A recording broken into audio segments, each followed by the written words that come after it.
এই কারণে আমি তার উপস্থিতির আভাস পাওয়া সত্ত্বেও তাকে দেখতে পাচ্ছিলাম না। আর তারপর যখন গোয়ালারা বলল যে তারা সাপের আওয়াজ শুনেছে, তখন আমি বুঝতে পারলাম, কারণ অঘাসুর এক বিশাল আকার অজগরের রূপে থাকে দাদা। কিন্তু কানাই, এ কেমন মায়া যা স্বয়ং মায়ারূপী নারায়ণের কাছেও অদৃশ্য? না দাদা, এই বিষয়টা বরদানের নয়। বিষয়টা হলো ব্রহ্মাদেবের শব্দের সম্মান। আমি ওনার বরদানকে মিথ্যে প্রমাণ করতে চাই না। তাহলে কি করে করবে এই আতঙ্কের বিনাশ? ওর বিনাশ আমি নয়, আমরা করব। আমরা? তার অন্ত শুধু তখনই হতে পারে দাদা, যখন আমি আর রাধা একসাথে তার সম্মুখীন হব। এটাই একমাত্র বিকল্প। রাধা? কিন্তু কানাই, রাধা ওকে দেখে ভয় পেয়ে যাবে না?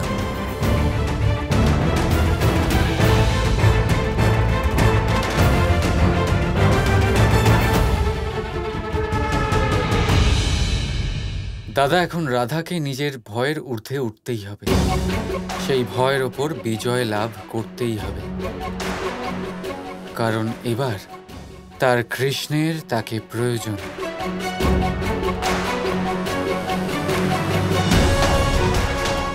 আর হতে পারে অঘাসুরী রাধার ভয় মুক্তির পথ হয়ে দাঁড়ায়।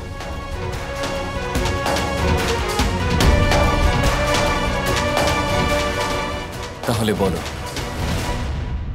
কখন আর কিভাবে শুরু করতে হবে এই কাজ?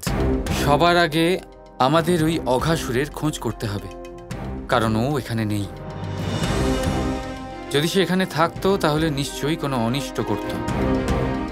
তাহলে সে কোথায় কানাই?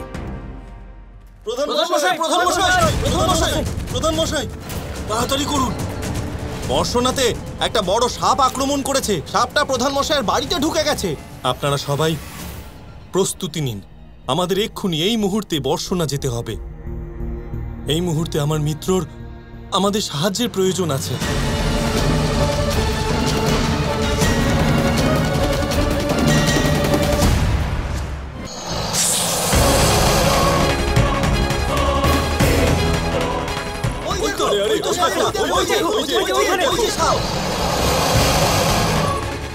বাবা,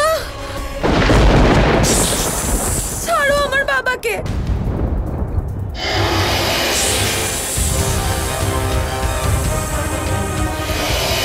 বাবা, রাধা দাঁড়াও। বাবা, ও তোমাকে মেরে ফেলবে। না রাধা, না বাবা, না রাধা। তাহলে ও এই কন্যাটির পিতা।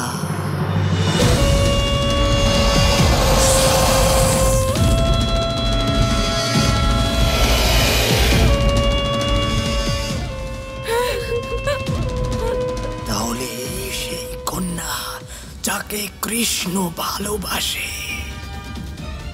এবার এই হবে কৃষ্ণের বিনাশের পথ। মন দিয়ে শোনো, আমি অঘাসুর বলছি। আমার তোমাদের এই গ্রাম ভালো লেগেছে। এখন থেকে আমি এখানেই থাকবো, আর আমি হব এখানকার রাজা। আর যদি কেউ আমার আধিপত্য স্বীকার না করে, তাহলে আমি তাকে তো মারবই, সঙ্গে তোমাদের এই প্রধানেরও প্রাণ নিয়ে নেব। না না না।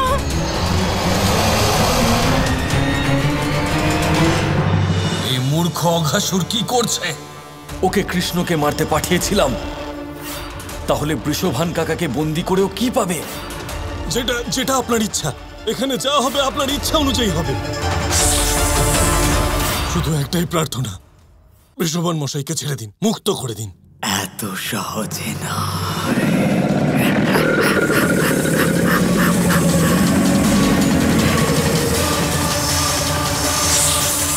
কৃষ্ণ यदा यदा हि धर्मस्य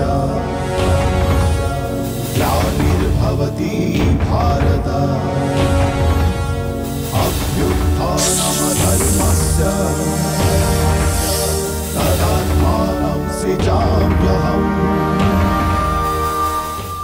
এসো কৃষ্ণ, এসো। তোমারই অপেক্ষা করছিলাম আমি।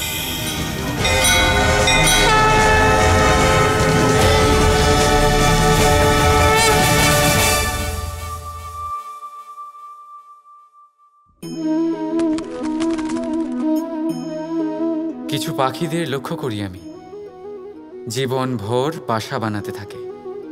এখান থেকে ডাল কুড়িয়ে, ওখান থেকে পাতা কুড়িয়ে, সর্বদা এই কাজেই ব্যস্ত থাকে যাতে নিজের বাসা বানাতে পারে। আর এই কাজে এত মগ্ন থাকে যে নিজেদের ডানার অস্তিত্বের বিষয় সম্পূর্ণভাবে ভুলে যায়। ভুলে যায় যে তাদের কাছে এক বিশাল আকাশও আছে ওড়ার জন্য। আর কোথাও এই জীবন বাসা বানাতে বানাতে ভস্ম হয়ে যায়। আমাদের মানুষের সাথেও এমনই হয়। জীবন যাপনের জন্য অর্থ অর্জন করতে করতে এত ব্যস্ত হয়ে যায় যে ভুলেই যাই যে আমাদের জীবন যাপনও করতে হবে। অর্থ জীবন ধারণের জন্য হয়, জীবন ধারণ অর্থের জন্য নয়। তাই বলছি, শুধু বাসা বানাতে থাকবেন না, নিজেদের ডানাগুলি মেলুন আর উড়ান দিন এই খোলা মহাকাশে। আর ভালোবেসে বলুন, রাধা রাধা।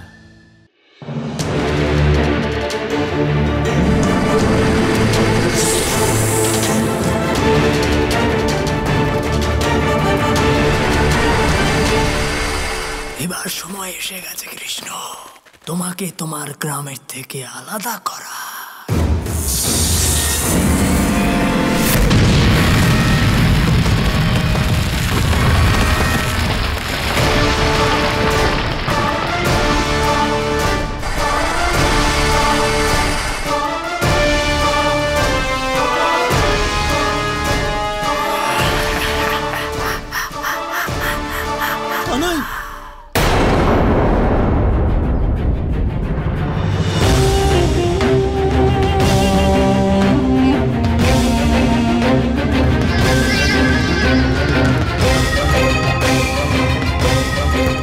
না দাদা, যদি আজ আপনি আপনার অসামান্য শক্তি সবার সামনে প্রদর্শিত করেন, তাহলে সবাই আমাদের ক্ষমতার বিষয়ে জেনে যাবে, যেটা হয়তো একদম উচিত হবে না। এই জন্য এই গাছটা ফেলে সেতু বানাবার কথা ভাববেনও না।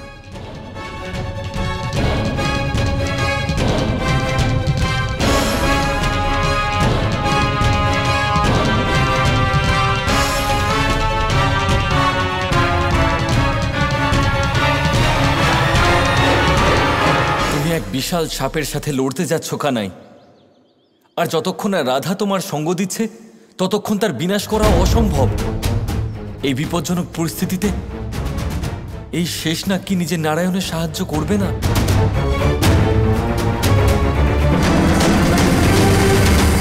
আমার থেকে বেশি আপনাকে এখানে দরকার দাদা।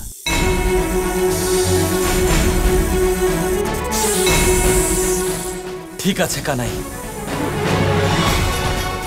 তুমি এগিয়ে যাও, আমি ওদের সামলাচ্ছি।